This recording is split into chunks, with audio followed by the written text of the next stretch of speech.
No, a pop-up drink stand should not prepare drinks fully ahead of time, but it can prep certain parts in advance while making the final drink fresh when the customer orders. Think of it like making lemonade for a party.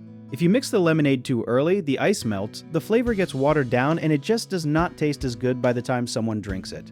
The same thing happens with pop-up drink stands. Sugar and syrups can separate, ice melts and waters everything down, and carbonated drinks go flat if they sit too long.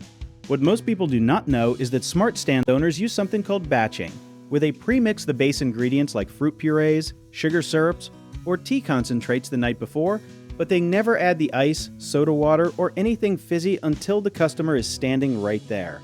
This way the drink tastes fresh every single time, but the owner still saves a ton of time during the rush. It is basically like meal prepping, but only prepping the parts that do not spoil or change texture quickly. One common mistake is premixing drinks that have dairy or fruit juice in them too early because they can spoil or separate fast, so always keep those chilled separately and combine them last. Another thing to watch for is over-relying on ice in your prepped mixture, since melted ice waters down flavor and makes drinks taste weak, so store your ice separately and add it fresh for every single order.